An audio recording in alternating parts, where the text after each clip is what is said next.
Good morning, Jeffrey Daugherty coming to you from a top secret, undisclosed location in South Florida with this morning mantra. And today, ladies and gentlemen, top secret, I made the Rex Bear mistake and didn't mute. But tonight at 7 p.m., I'll have Global Witness on this channel. Looking forward to that. And before we even get to that, do you know that the rain falls on the just and the unjust? And did you know, Scotty Roberts, I'm sure you know, that most people misquote this scripture up one side and down the other, Miss Space Cake. They really do. And I'm sorry that I got the computer on a pillow because I had terrible lighting the other way in this particular Airbnb, and I'm not sure that the lighting is any better here, but people butcher this scripture, and I'm just going to share it with you real quickly so I can give you the real context of it, because most of you wouldn't believe me anyway. So I'm going to give you the context of this scripture so you can see what it really says. It's been said, love your neighbor, hate your enemy. But I say to you, love your enemies, bless them that curse you, do good to them that hate you, pray for them that despitefully use you and persecute you, that you might prove that you are children of your Father who's in heaven. For he makes the sun to rise on the evil and the good. He sends the rain on the just and the unjust. For if you love those that love you, what reward do you have? Don't even the publicans, which are the really bad guys, do the same? And if you salute only your brethren, what do you more than others? Do not even the publicans, other really bad guys, do that? So in other words, strive to be perfect, even as your Father in heaven, which is in heaven, is perfect. Meaning, love your neighbors, or love your enemies. What's it say? Love your enemies, bless those that curse you, do good to them that hate you, pray for them that use you, pray for them that persecute you. This proves that you're the Father of the Father who's in heaven. And even he makes the sun to rise on the bad people and the good people.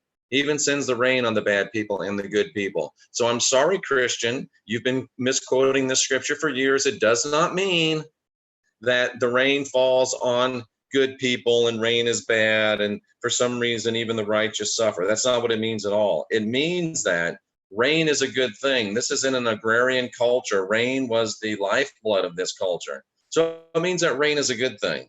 So the point here is not that good people suffer. It's quite the opposite. The point is that bad people sometimes don't appear to. And if you're anything like me, and I know you're probably not, this is probably just something for me, because I don't think any of the others of you would ever have this type of a problem. But for me, sometimes I do have a little bit of a problem understanding why bad people prosper. People that aren't trying to be nice to others, people that aren't trying to love their neighbor, people that aren't trying to be of service to others, people that only care about themselves and making their money, and people that only care about what they can get for themselves, and people that don't care about other people. And sometimes even in intimate relationships, the person you're with will do things that to you, you're perceiving that they're doing that only for them. They're not doing that for me. I thought I was supposed to be the focus. And you know what? That's the way it is sometimes. Bad people, people that aren't following, people that aren't trying to be awakened, people that aren't trying to move up the ascension ladder, people that are still 300, 250 and below on the Hawkins scale. They get rain, they get sunshine, they get blessings, they get financial blessings, they get lifted up, they're living great lives, and you're not. And you want to know why. And sometimes your person in your intimate relationship doesn't treat you the way you want them to do, and you want to know why. Because that's just the way life is, ladies and gentlemen. And the secret is not to sit around and say, how come I'm not getting my fair share? The secret is to realize it's none of your damn business why this other person is prospering and you're not. They don't even work. It was handed to them. Doesn't matter. It's not your business. It's not your business. Your business is your business. My business is my business. And the rain falls on the unjust, just like it falls on the just. The sun shines on the unjust, just like it shines on the just. And you know what? We can't figure it out sometimes. And there's people that you say, How can they be so blessed when they're such rotten people? Well, you don't know what's going on in their mind at 3 o'clock in the morning when they wake up and can't breathe and feel anxious and are feeling their world collapse around them. It may look on the outside like everything's great for them, but you don't know what's going on in them, and it's none of your business. And you know what? We know from the law of attraction, and we know from spiritual laws, which Sandra and I are going to start talking about, sooner or later, you will have to pay your bill. Sooner or later, the bill comes due. Sooner or later, you have to pay the piper. For some people, that may be in this incarnation. For some people, it might be in a next incarnation. There's people that are doing wrong and aren't nice and aren't happy. Well, they are happy. There's people that are doing everything wrong, but everything's right in their life. And I know it bugs you because I know it bugs me sometimes. But it's not our business. We're not the judges. And it's ego to make us think that we're judges. Ego is a 4-letter word. E-G-O. Jeff, how is ego a 4-letter word? Because ego is really F-E-A-R. I'm afraid that I'm not going to get mine. I'm afraid they're not going to get what they deserve. Isn't that really, when you strip away all of the trappings and you do Sandra's writing technique, you get down and you realize, guess what?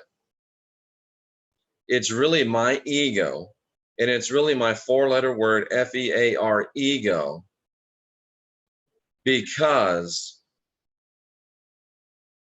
I'm afraid that they're not going to get what they deserve, and I'm afraid I'm not going to get what I deserve. Frank, you don't listen very much if you think that's always the issue.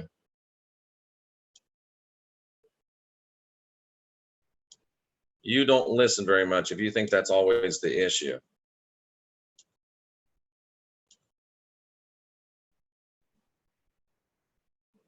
So that's kind of the thought for the day. Don't worry about other people, because whether mean people prosper really isn't your idea, your problem. Whether mean people prosper really isn't your business. And I guarantee you that the person that you think isn't a good guy or a good girl and they're getting all this good stuff, it doesn't bother them one iota if you worry about them. In fact, it probably makes them happy. So we got to get our eyes off of other people. And Jay was sharing something with me last night on the last stand. Now, Sandra and I came to the realization of calling favor upon those that we consider our enemies, and they're really not even the enemies. Scotty says all we have to focus on is how we act and practice. That's our business. Absolutely. That is our business. And Jay talks about how we signed up for these lessons before we came to this life. I still have problems with that. I'll be frank with you. And I think that we can undo things that we signed up in this life, but signed up for in this life. But it does bring you to a healthy place of saying, you know what? The things that have come into my life have come into my life. And whether you're like Jay and you believe you signed up for them to come into your life, or whether you're like me currently and you don't think you signed up for them, they've come into your life. And you can either accept them and learn from them, or you can spend the rest of your life fighting them and getting dis-eased from them. So why I don't believe currently that I signed up for everything that comes into my life, I do believe that everything that comes into my life is at least a result of actions that I've taken and paths that I've put myself on, and perhaps even places that the divine has led me. So the things that are coming into my life are here either of my own choosing or of by the divine and needing me and wanting me to get to where I want to go. So I guess maybe Jay and I are in a battle of semantics. It's tomato or tomato, one or the other. But the bottom line is, folks, people that you perceive as good are going to suffer, and people that you perceive as bad are going to prosper. And neither one of them is your business. Neither one of them is your business. You've got all the help, work you need looking back at you in the mirror. Now, that doesn't mean that you don't fight injustice. That doesn't mean that you don't support and help people less fortunate than you. But at the end of the day, the divine sees fit to send rain. The divine sees fit to send sun on people that we perceive as good and on people we perceive as bad. And let's face it, folks, if the divine sees fit, or if the universe sees fit to shine and rain upon other people that you may not happen to like, who are you to question the actions of the divine? We are divine, we are sovereign, we are free, but we are not the divine. So why don't we just pay attention to our own business? Why don't we just stop worrying and wondering? And why don't we just start doing what we're supposed to do and let other people do what they do? I think it'll give you a lot more peace of mind. I think it'll make you feel a lot better. I think it'll help you out a lot. And even in your intimate relationships, the one you're with does something that you don't get. Now, if it's harmful, if it's hurtful, if it's dangerous, if it's insulting, if it's controlling, if it's demeaning, that's one thing. But if they just want to do something that you don't get, but why would they want to do that? I would never think of doing that, or I would never want to do that. I'd want to do this. Well, guess what? You're not in a relationship with you. You're in a relationship with someone that loves you enough to hang around you and stay hanging around you, even when you say, you know what, I don't like what you're doing right now. So it's all about working on self, Scotty says. Focus on who we are as opposed to who someone else is and what their particular problems might be. It's a little different when you're in an intimate relationship because you talk about it, you work it out. But at the end of the day, in a healthy relationship, even in a soulmate, even in a twin flame, even in a destiny twin flame, there's going to be times where you don't disagree on things, where you don't agree on things. There's going to be times where you just can't get on the same page. And in those times, it feels like it's that Matthew that we read at the beginning. It feels like you're being persecuted. It feels like you're being despitefully used. It feels like they're not loving you. It feels like, why would they do this? I wouldn't do that. Well, guess what? You do have a choice. You can be alone and everything will be done your way every time. If you're alone, I guarantee you, you get your way every time. If you're alone, everything's done exactly how you want to do it. If you're alone, everything's done exactly when you want to do it.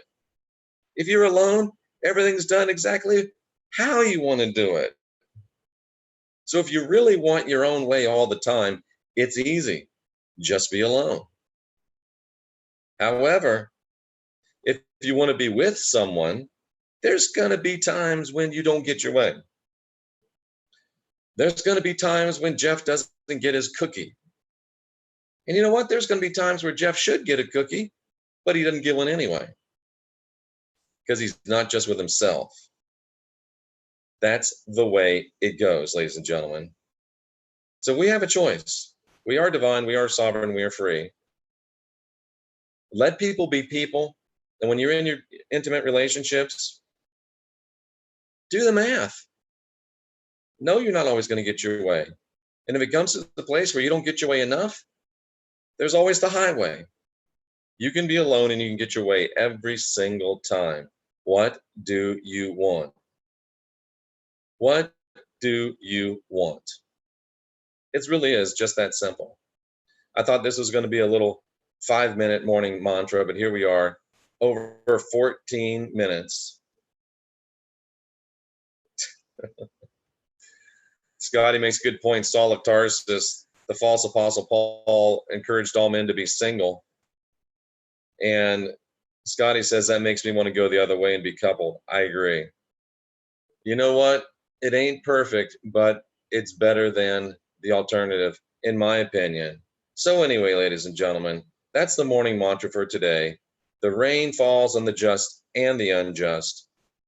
There's one way to get your way every time. You just have to decide what it's worth to you. Tonight, 7 p.m., Global Witness, right here on this channel. Check out last night's show with Jay Campbell in The Last Stand. It was very powerful. We've got Magenta Pixie coming up. We've got Serpent and Dove coming up.